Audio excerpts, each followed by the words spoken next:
오늘 우리에게 주신 하나님의 말씀은 구약성경 창세기 47장 27절로 31절까지의 말씀입니다. 주신 본문을 저와 여러분이 한 절씩 교독해서 읽겠습니다. 이스라엘 족속이 애굽 고센 땅에 거주하며 거기서 생업을 얻어 생육하고 번성하였더라. 야곱이 애굽 땅에 17년을 거주하였으니 그의 나이가 147세라.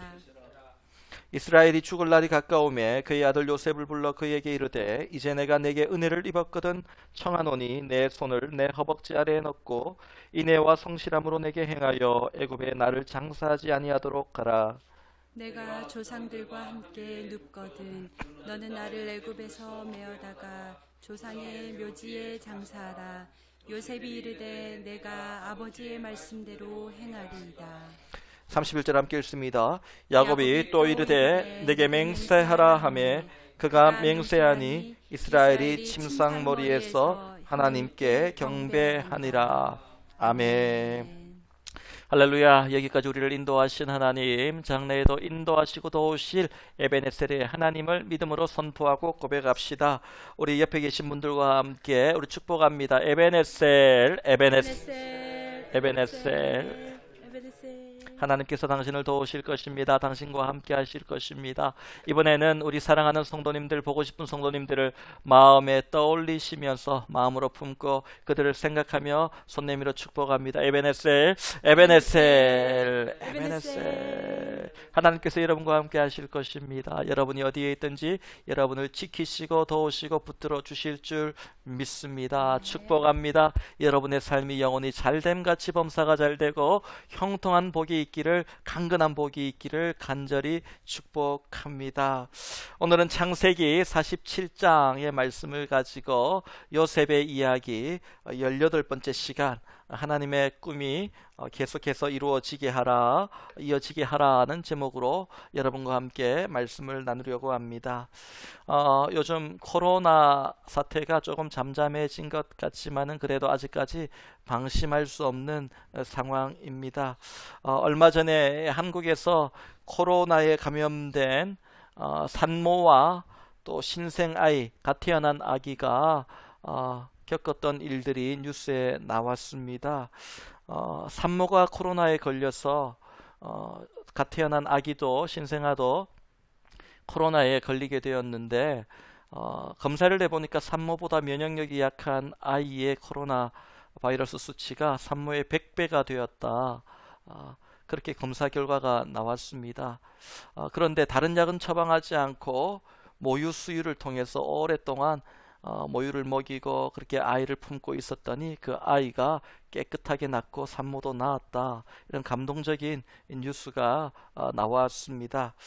이 일을 통해서 많은 사람들이 야, 모유 수유가 예전에부터 그런 말이 있었지만 참 효능이 있다. 모유에 힘이 있고 효능이 있다. 이런 분석들을 평들을 많이 하셨는데요. 어떤 분은 이렇게 얘기하더라고요. 이거는 단순히 모유의 힘이 아니라 엄마가 아기를 붙들고 얼마나 기도했겠느냐, 얼마나 아기를 붙들고 기도하고 믿음으로 그 아이를 붙들고 있었겠느냐. 그리고 그 아이는 엄마만 바라보면서 그 모유를 먹는 순간에도 엄마를 붙들고 엄마만 바라보면서 그 품에서 떨어지지 않으려고 그 아픔 가운데, 고통 가운데 얼마나 엄마를 붙들었겠느냐. 엄마의 믿음과 아기의 믿음이 만들어낸 작품이다. 이렇게 평가를 하더라고요. 저는 그 평가가 마음에 와닿았습니다. 여러분, 믿음은 살리는 역사를 만들어냅니다. 믿음이 강해질 때 살아나는 역사가 있더라는 것이죠. 신앙생활을 하면서 가장 기본이 되고 가장 중요한 것이 무엇인가 얘기를 할 때에 당연히 이 믿음이라고 합니다. 어떤 분들은 믿음과 소망과 사랑 중에 그 중에 제일은 사랑이라. 예, 그렇습니다. 사랑이 제일입니다. 그러나 믿음은 제일인지 아닌지는 제가 그것은 나중에 논하더라도 믿음은 가장 기초가 되고 가장 기본이 되고 가장 중요한 것입니다. 여러분, 이 믿음이 없이는 아무것도 할 수가 없어요. 믿음 없이 예배에 참석하고 믿음 없이 열심히 교회의 일을 죽도록 충성한다면 하나님이 그 모습을 기뻐하실까요? 아무리 열심히 교회 출석하고 봉사하더라도 내 안에 온전한 믿음이 없다면 그것은 아무것도 아닙니다. 신앙생활을 하는 것이 아니라, 믿음 생활을 하는 것이 아니라, 믿음이 없으면 열심히 그저 종교생활을 하는 것에 불과하더라는 것입니다. 신앙생활이 아닌 종교생활로는 하나님을 기쁘시게 할 수 없습니다. 하나님을 기쁘시게 만들 수가 없어요. 그저 자신의 만족과 자기 기쁨을 위해 하는 일들입니다. 교회를 열심히 다니는데, 또 열심히 봉사를 하고 있는데, 그 속에 믿음이 중심이 아닌 다른 것이 중심이 되고, 다른 것이 목적이 되고, 다른 것이 기쁨이 되어 있는 분들이 생각보다 너무 많더라는 거예요. 심지어는 수십 년을 교회를 다니는 분인데도 복음을 머리로만 이해하고 지식으로만 이해하고 마음으로 뜨겁게 받아들이지 못하고 복음의 감동을 느끼지 못하고 그렇게 교회를 다니는 분들도 너무나도 많습니다. 제가 제자 양육을 하다 보니까 본인은 지금까지 믿음으로 살아왔다라고 자신 있게 얘기를 하는데, 함께 양육을 받고 말씀을 나누고 기도하다 보면 믿음이 무엇인지, 왜 믿어야 되는지, 내가 믿는 복음이 무엇인지, 또한 어떻게 믿어야 진짜 믿음인지 깨닫지 못하고 믿음 생활을 그저 열심히 그냥 믿는 분들이 너무나도 많이 계시더라고요. 성경은 믿음의 사람과 그렇지 않은 사람을 알곡과 가라지로 구분하여서 마지막 날에 나눈다고 말씀합니다. 믿음이 있는 사람이 알곡이에요. 믿음이 없는 사람은 가라지가 되는 것이죠. 알곡과 가라지가 한 곳에 모여 있으면 쉽게 구별이 가지 않아요. 하지만 마지막에 하나님은 알곡과 가라지를 구별하시는데, 이걸 어떻게 구별하느냐? 알곡은 이쪽으로 가, 가라지는 이쪽으로 가, 이렇게 구별하시기보다는 고난을 통해서 그게 사라지게 만드는 거예요. 갈라지게 만드는 거예요. 이번 주간에 저희 교회 성도님 한 분께서 저희에게 또 기도 제목을 나누어 주셨습니다. 교회 앞에 가서 기도하는 도중에 하나님께서 말씀을 주셨는데, 한 번도 생각하지도 않은 말씀인데 그 말씀을 주셨습니다. 근데 그 말씀의 내용이 뭐냐면, 고난 가운데 3분의 2가 떨어져 나가는 거예요. 마지막 날에 고난이 있을 때에 그 고난을 견디지 못한 3분의 2 가라지가 떨어져 나가고 마지막 3분의 1 알곡이 남는 그런 내용이었습니다. 그러면서 이 말씀이 주는 게 무엇인가 함께 기도하면서, 이 고난 가운데 우리가 알곡으로서 끝까지, 우리 교회 성도들은 3분의 2가 갈라지는 것이 아니라 모두가, 아니 더 많은 사람들이 알곡이 붙는 교회가 되어야 되겠구나, 믿음을 우리가 고백했던 기억이 있습니다. 여러분, 믿음이 너무나도 중요합니다. 물론 믿음이 전혀 없을 때 교회 일을 맡아서 열심히 하다 보면 믿음이 자라기도 합니다. 그래서 일부러 직분을 맡기고 일을 맡기기도 합니다. 구레네 시몬처럼 자기가 원치 않았지만은 억지로라도 십자가를 맡게 되고 그 십자가를 지고 걸어가다 보면 그 십자가의 무게를 깨닫게 되고 그 십자가의 은혜를 깨닫게 되는 거예요. 그런 일도 분명히 있습니다. 그러나 믿음에는 관심이 없고 처음부터 끝까지 다른 것에 관심을 두고 나의 만족과 유익과 그냥 내 삶이 그냥 잘 풀리려고 하나님을 믿고 하나님을 붙들고 그렇게 열심 내고 있다면 그건 분명히 믿음이 아니라 잘못된 것이죠. 종교생활을 하고 있는 거예요. 히브리서 11장 6절 말씀을 보니까 믿음이 없이는 하나님을 기쁘시게 하지 못하나니 라고 그랬어요. 하나님께 나가는 자는 반드시 그가 계신 것과 또한 그가 자기를 찾는 이에게 상 주시는 이임을 믿어야 할지니라. 하나님이 계신 것을 믿고 우리가 하나님을 믿음으로 붙들고 찾고 나아갈 때 하나님이 그들을 실망시키지 않는 상 주시는 이임을, 은혜 주시는 이임을, 능력 주시는 이임을, 축복 주시는 이임을 믿어야 할지니라. 이것이 믿음이다. 이 믿음 없이 하나님을 붙들고 하나님을 예배하고 하나님을 위해 일한다고 하면 그것은 하나님을 기쁘시게 하는 일이 아니라 자기를 기쁘게 하는 일이다. 그렇게 히브리서 기자는 믿음에 대해서 말을 하고 있습니다. 예수님께서 수많은 병자들을 고치실 때에도 이 병이 나을지어다, 당장 나을지어다 이런 말씀보다는 내 믿음대로 될지어다, 내 믿음대로 될지어다, 네가 믿는 만큼 역사가 나타날 거야, 네 믿음의 역사를 너가 경험하게 될 거야, 이 말씀을 하시는 거예요. 우리에게 일어나는 역사들, 기적 같은 일들은 여러분 믿음의 역사입니다. 거저 받는 것이 아니에요. 믿음의 역사예요. 온전한 믿음이 하나님을 기쁘시게 하고 또한 내 삶을 기적 같은 하나님의 역사 안으로 끌어들이는 겁니다. 하나님은 우리에게 은혜를 주시고 우리는 하나님을 향한 믿음을 고백하시고 하나님의 은혜와 우리의 믿음이 만났을 때에 역사가 나타나는 겁니다. 그냥 하나님의 은혜가 내 삶의 축복으로 이루어지는 게 아니에요. 하나님의 은혜와 나의 믿음이 만나는 자리가 기적이 나타나는 자리고 회복이 나타나는 자리고 역사가 나타나는 자리예요. 여러분 믿음을 고백하십시오. 다른 것 아니에요. 우리의 믿음을 붙들고 나가는 거예요. 너무나도 믿음이 중요한 것이죠. 그런데 여러분 이 믿음은 내가 필요해서 지금부터 그래 이제 내가 믿어야지, 믿으면 복을 받으니 기적이 나타나니 내가 이제 믿어야지, 그렇게 생각하고 내가 믿겠다고 의지적으로 결단하고 다짐한다고 해서 믿음이 생기는 게 아닙니다. 나는 이 사람을 믿고 싶어요. 그런데 그 사람 한 걸 보니까, 그 사람의 모습을 보니 믿음이 가지 않아요. 여러분 그런 경험 있지 않습니까? 내가 아무리 믿고 싶은데, 믿어주고 싶은데 믿음이 가지 않는 사람들이 있어요. 왜 그렇습니까? 마음이 움직이지 않아서 그렇습니다. 믿음은 마음에 감동이 생겨야 됩니다. 그래서 믿음에는 반드시 성령의 역사가 필요합니다. 이걸 성경의 감동 감화라고 얘기해요.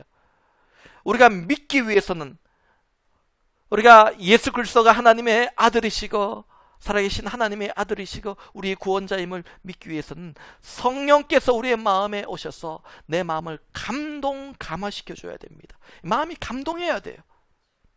그래서 주님을 바라볼 때, 그 십자가를 바라볼 때 마음에 감동이 있어야 돼요. 그래야 믿는 거예요. 십자가는 지식이 아니에요.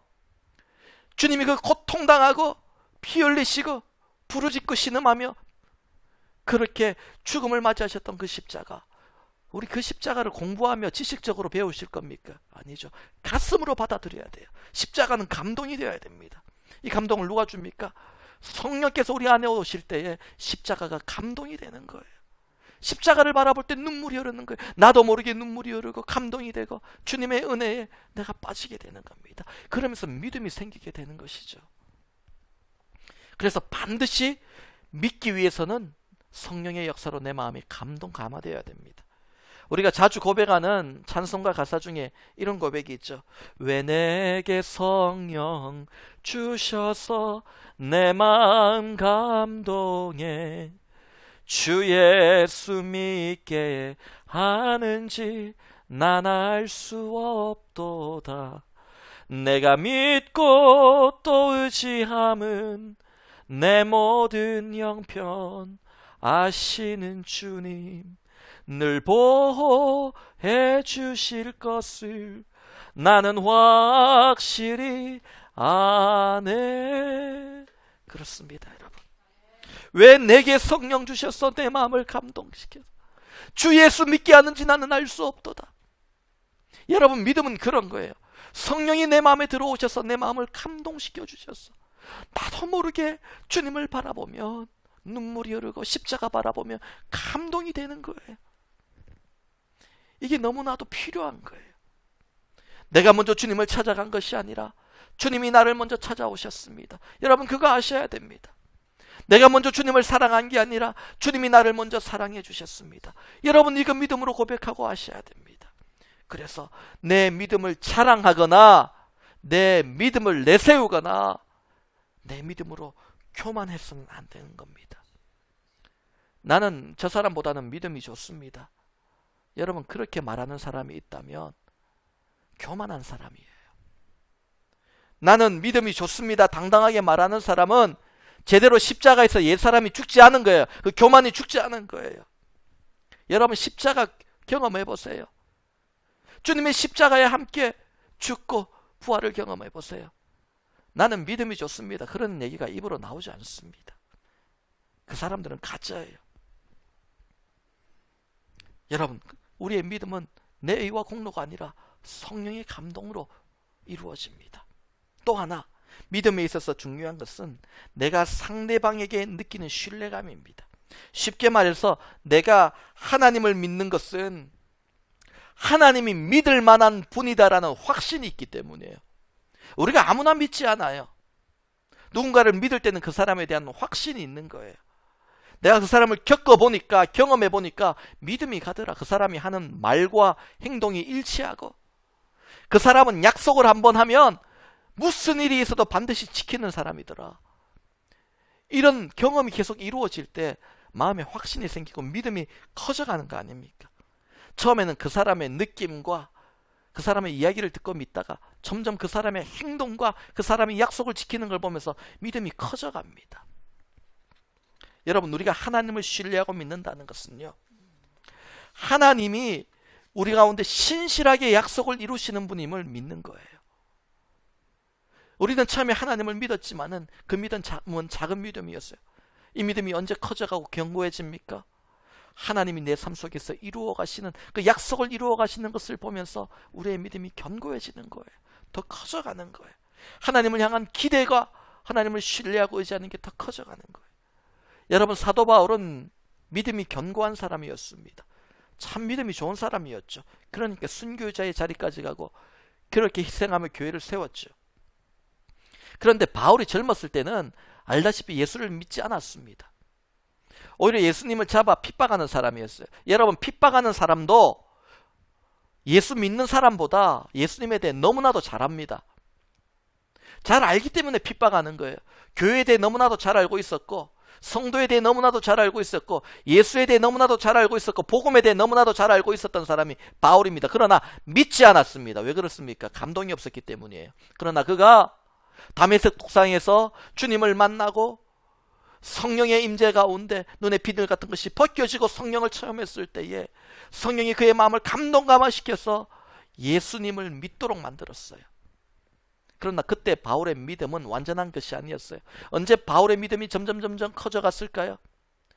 그가 주님을 위해 헌신하고 삶을 들이며 달려나갈 때에 그런 그를 붙들어 주시고 그를 실망치지 않게 하시며 다윗에게 하나님의 신실하심을 보여주신 그 많은 경험들이 있었습니다.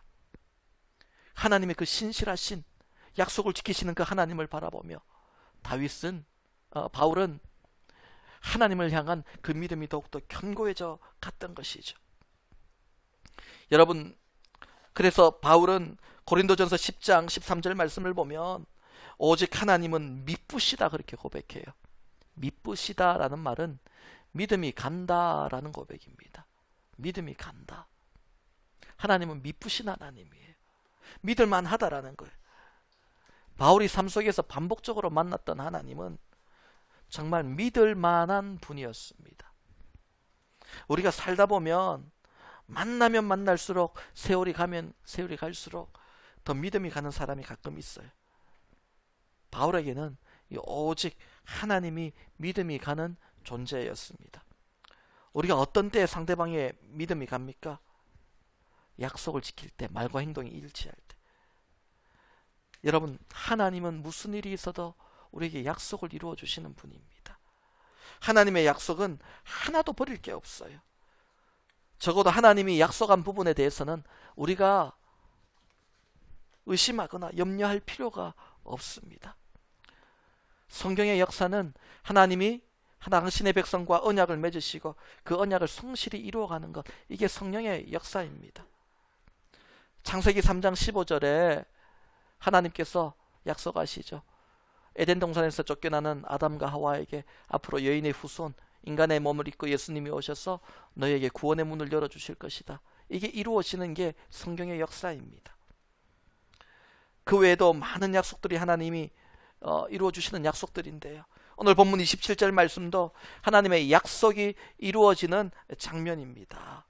이스라엘 족속이 애굽 고센 땅에 거주하며 거기서 생업을 얻어 생육하고 번성하였더라. 오늘 본문 27절 말씀 보세요. 이스라엘 족속이 애굽 고센 땅에 거주하며 거기서 생업을 얻어 생육하고 번성하였더라. 단순히 이스라엘 백성이 하나님의 은혜로 복을 받았다, 그런 내용이 아닙니다. 이 말씀은 하나님이 아브라함과 맺으신 그 약속이 이제 이루어졌다라는, 약속이 이루어졌다라는 말씀이에요.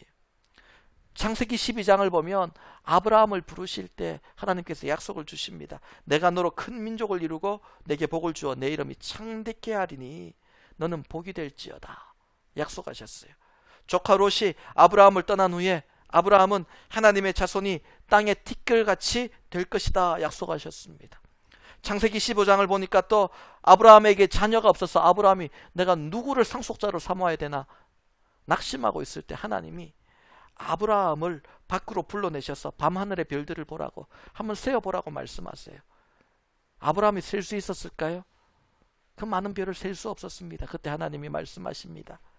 네가 셀 수 없는 그 별의 수만큼 너에게 많은 자손을 주겠다 약속하셨습니다.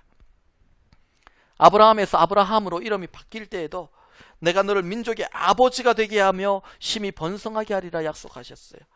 아브라함이 100세에 얻은 독자 이삭을 번제로 드리려고 할 때에 하나님이 그를 멈추어 세우시면서 그의 순종을 보고 또 축복을 약속하시죠. 내가 너에게 큰 복을 주고 내 씨가 크게 번성하여 하늘의 별과 바다의 모래와 같이 하리니 내 씨가 그 대적의 성문을 차지하리라. 그렇게 약속해 주십니다. 하나님께서 아브라함에게 수많은 약속들을 주셨어요. 근데 여러분 그 많은 약속들을 다 모아서 보면 표현만 다를 뿐이지 똑같은 하나의 약속입니다. 내 자손이 번성하게 되고 민족을 이루고 하나님의 복을 받는 그런 민족을 이루게 할 것이다. 그런 약속이에요. 아브라함이 이 약속에 대한 마음이 흔들릴 때마다 그의 마음을 다시 한번 리마인드 시켜주신 거죠. 그런데 아브라함은 그가 죽기 전에 하늘의 별 같은 바다의 모래 같은 그 자손의 복을 경험하고 죽었을까요? 그렇지 않습니다. 직접 보지 못하고 죽었어요. 그런데 하나님은 그 약속이 이삭으로 이어지게 하고 그 약속이 야곱으로 이어지게 하고 또한 야곱의 12 아들에게 이어지게 해서 오늘 본문 27절을 보니까 결국은 야곱의 가족 17명이 애굽에 내려갔는데 이스라엘 족속 민족이 되게 만드셨어요. 민족이라 하면은 얼마나 많은 수겠습니까? 어마어마하게 많은 수로 자손이 번성하도록 그 약속을 이루어 주셨다라는 겁니다. 하나님께서 아브라함에게 맺으신 그 축복의 약속을 자손들에게 점점 이어가시면서 이 약속이 점점 더 커져가고 구체적으로 그렇게 이루어져 가는 겁니다. 사람들은 나와 약속을 맺은 누군가가 죽으면 그 자녀에게 또 그 다음 자손에게 그 약속을 지키지 않습니다. 그냥 넘어가는 거예요. 잊어버리게 만듭니다. 그런데 하나님은 그 약속이 계속해서 자손대대로 이어지면서 그 약속이 이루어지게 하십니다. 이게 이스라엘에게 주신 축복이에요. 여러분, 하나님께서 오늘 여러분에게 주신 약속은 무엇입니까? 여러분에게 어떤 약속을 주셨나요? 처음 이민 올 때에 아브라함처럼 본토 고향 친척 아비의 집을 버리고 떠나서 이 땅으로 새로운 땅으로 이민 오실 때에 하나님 여러분 마음에 어떤 약속을 주셨습니까? 여러분 기억하고 계십니까? 여러분 그거 붙들고 지금부터 기도하고 계십니까? 여러분 그 기도의 제목을 자녀들과 나누시기 바랍니다. 계속해서 그 기도의 제목이 믿음의 유산이 되어서 자녀들에게 또 그 다음 자녀들에게 그 다음 세대들에게 이어져 나갈 때에 아브라함의 약속, 그것이 이삭과 야곱과 또 야곱의 아들 그 이후로 이어서 계속해서 이스라엘 민족을 이루는 축복을 이루었듯이 여러분의 삶을 믿음의 가정에서 믿음의 가문으로 믿음의 혈통으로 만들어가는 은혜를 만들어 주실 것입니다. 여러분에게 주신 하나님의 약속의 말씀을 자녀들에게 믿음의 유산으로 물려주십시오. 그리고 그 약속의 말씀을 소중히 여기며 계속해서 이어가도록 하십시오. 여러분 오늘은 어린이 주일입니다. 여러분 자녀들에게 맛있는 거 사주시고 선물도 사주시고 지금 코로나 바이러스로 뭔가 해주실 수 없어서 좀 답답한 분도 계실 테고 어떤 분은 온라인으로 오더하셔서 선물을 주어 그렇게 하시는 분도 계실 것 같습니다. 그런데 여러분 그런 것도 좋지만은요 정말 중요한 것은 우리 자녀들에게 이 축복의 씨앗을 심어주는 거예요. 전혀 다른 꿈을 꾸는 것이 아니라 아버지가 받아서 키워왔던 그 축복의 씨앗, 처음에 하나님으로부터 축복의 씨앗, 약속의 씨앗을 받아서 우리의 마음에 심었어요. 이것이 자라요.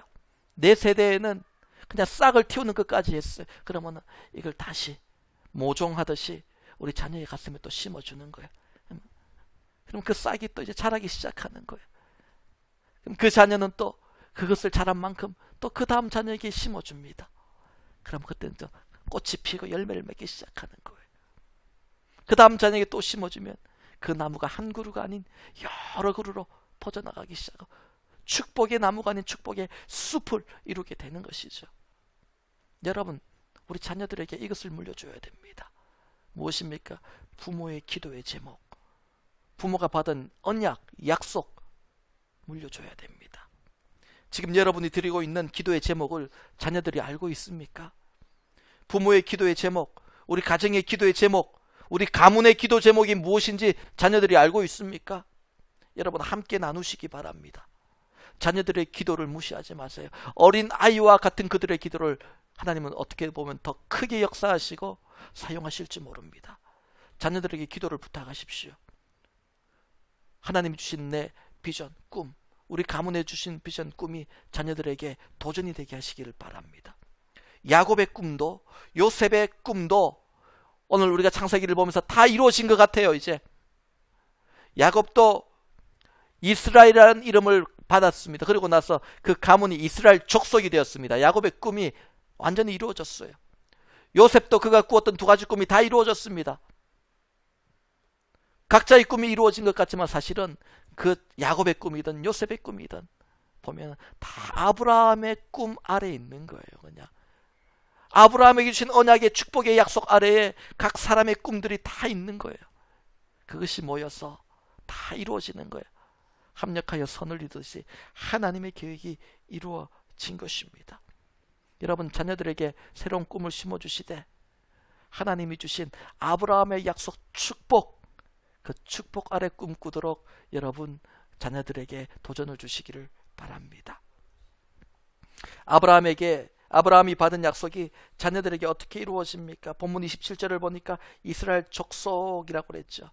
이스라엘 족속이 처음으로 이제 이스라엘 족속 민족이라는 단어가 성경에 등장합니다. 그 전에는 아브라함의 아들, 이삭의 아들, 야곱의 가족 이렇게 나오지만은 이제는 이스라엘 족속이라는 단어가 처음으로 이제 만들어졌습니다. 더 이상 야곱의 가족들이라 부르지 않아요. 그만큼 복을 받고 번성했다라는 겁니다.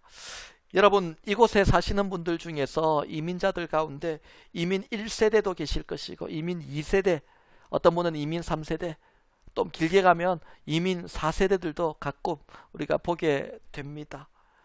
이민 1세대가 바라보는 이 자녀들이 번성하여 2세대, 3세대, 4세대까지 내려가는 그 모습을 보면 이민 1세대들은 감동이에요. 이게 홀홀단신, 아무도 없는, 연고 없는 미국에 이민 왔던 그때를 여러분 한번 생각해 보세요. 여러분 어떻게 오셨습니까? 어떤 분은 배 타고 오시고 어떤 분은 비행기 타고 오시고 다 모습은 다 다르겠지만은 외로운 인생을 살았습니다. 처음 이민 올 때에 쉽지 않은 인생이었습니다. 지금처럼 인터넷이 발달하지도 않았을 겁니다. 한국에 전화 한 번 거는 게 전화 요금 때문에 겁이 나서 벌벌 떠면서 한국에 전화를 걸어도 부모님이 전화비 나온다고 먼저 끊으라고 그러고, 그렇게 우리가 힘들고 외로운 것들을 다 참아내고 지금까지 이루어오신 분들이 너무나도 많습니다. 존경합니다. 축복합니다. 그런 분들이 가정을 세우고 자녀들을 키우고 그렇게 눈물로 또한 자녀들을 또 출가시켜서 또한 자녀의 가정을 세우도록 돕고 이제는 또 손주들이 또 가정을 세우게 되고, 이런 일들이 결코 쉽지 않았잖아요. 그런데 지금은 자손들이 번성하여서 한자리에 모이게 될 때 시끌벅적 막 정신없는 분들 계실 거예요. 그 모습만 보더라도 마음 한켠이 든든하고 자랑스럽고 얼마나 감격이 됩니까? 자손들이 번성하는 것만 봐도 성공한 것 같고 얼마나 뿌듯합니까? 이민 1세대부터 시작한 한 가정이 2세대, 3세대, 4세대 넘어가면서 2가정, 4가정, 8가정, 16가정 막 이렇게 막 배로 늘어나기 시작하는 거예요. 야곱의 가족이 이스라엘 족속으로 변해가는 모습이 이 과정입니다. 이게 축복이죠. 여러분, 믿음의 가정을 세우는 일도 중요하지만 거기서 끝나면 안 됩니다. 믿음의 가문을 세우셔야 됩니다. 아브라함처럼 믿음의 혈통을 이 땅에 세우시기를 바랍니다. 믿음의 명문 가정을 세우십시오. 여러분의 믿음의 혈통 가문 가운데 놀라운 사람들이, 세상을 움직이는 사람들이 많이 나타나기를 축복합니다. 자녀들을 축복하십시오. 여러분 손자 손녀들을 축복하십시오. 야곱이 그의 자녀들을 축복하듯이 여러분 축복하시기 바랍니다. 놀라운 역사가 나타날 줄 믿습니다. 그리고 그들에게 하나님이 주신 약속의 말씀을 전해 주십시오. 우리 가정은 보통 가정이 아니라 하나님의 인도하심대로 이 땅으로 왔고 하나님의 분명한 약속을 받고 온 가정이다, 가문이다, 여러분 알려주시기를 바랍니다. 또 본문 27절 말씀을 보니까 이스라엘 족속이 애굽 땅에서 생업을 얻어 생육하고 번성했다라고 말씀합니다. 여러분 중요한 것은 그들이 이민자의 땅에서, 애굽이라는 그 이민자의 땅에서, 낯선 이방인의 땅에서 생업을 얻었고 그 생업을 통해 번성하고 이렇게 그 자녀들이 잘 되었다라는 거예요. 복을 받았다는 겁니다. 이스라엘 족속의 생업은 목축입니다. 애굽 사람들은 목축하는 것을 가증히 여겼고 불결하게 여겼고 거들떠보지 않았습니다. 별로 소망이 없다라고 생각했어요. 이민 1세대들이 낯선 땅에서 생업을 얻고 그것이 잘 되는 일이 쉽지 않습니다. 직업을 얻는다고 하더라도 미국 메이저 사회에 들어있는 그런 미국인들에 비해서 기회가 작고 또 차별을 당할 때도 있습니다. 좋은 직장을 구하지 못하는 경우도 제법 많습니다. 그런데 여러분에게 주신 그 생업에 하나님이 복을 부어주시기 시작하면 남들이 무시할 수 없는, 남들이 함부로 대할 수 없는 축복의 자리가 될 줄 믿습니다. 여러분에게 생업의 복이 있기를 원합니다. 이민자의 땅에서 생업의 복이 있기를 원합니다. 하나님의 꿈이 그 생업의 축복을 통해 이루어지기를 원합니다. 그 생업의 축복이 여러분 대에서 끝나는 것이 아니라 여러분 자녀의 대로, 그 자녀의 대로, 자손의 대대로 여러분 이어지기를 바랍니다. 그들이 언제 생업의 복을 누렸습니까? 애굽 땅이지만 고센에 머물렀을 때 생업의 복을 받습니다. 애굽이라는 큰 나라는 이방 우상을 섬기는 나라입니다. 그러나 그 안에 고센이라는 지역만큼은 하나님을 예배하는 땅이었습니다. 여러분 우리는 날마다 성전에 모여서 예배드리면 얼마나 행복하겠어요. 날마다 가나안에 머물면 얼마나 행복하겠어요. 그러나 하나님은 때로는 우리를, 아니 매주마다 애굽으로 내려가도록 만드십니다. 세상으로 나가게 만드세요. 그런데 세상 속에서도 너희가 있어야 될 곳은 고센 지역이다. 너희가 세상에 살지만 그 안에서도 예배의 자리를 만들고 믿음의 자리를 만들고 믿음의 사람이 모여 생활할 때에 그 땅은 가나안과 동일한 축복의 땅이 될 것이다. 하나님은 그렇게 약속해 주시는 겁니다. 여러분 오늘 말씀을 맺습니다. 여러분 요즘 너무나도 힘들어집니다. 이 팬데믹 사태가 너무나도 길어지니까 사람들이 점점 지쳐갑니다. 간혹 제가 신방을 가서 사람들을 만나고 기도해주고 얘기를 듣다 보면 변화를 느끼게 됩니다. 처음 팬데믹이 시작되었을 때, 처음 이 환란이 왔을 때에 많은 분들이 목사님 걱정하지 마세요. 기도하며 이길 수 있습니다. 기도하면 됩니다. 기도하면 됩니다. 기도하면 내가 끝까지 이길 것입니다. 기도해 주십시오.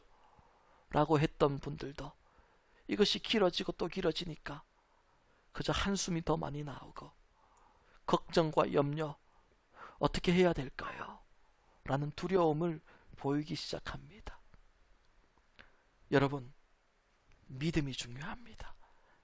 정말 힘들고 어려운 이때에 믿음이 흔들려서 안 됩니다. 고난의 시간이 오랫동안 이어질 때 여러분 믿음이 무너집니다. 그때 다시 그 믿음을 붙드십시오. 하나님은 반드시 약속을 이루어 주시는 분입니다. 하나님은 반드시 약속을 이루어 주십니다. 내가 너를 떠나지도 않으리라. 내가 너를 버리지도 않으리라. 하나님 약속하십니다. 여러분에게 주신 약속이에요. 하나님은 그 약속을 반드시 지켜주십니다.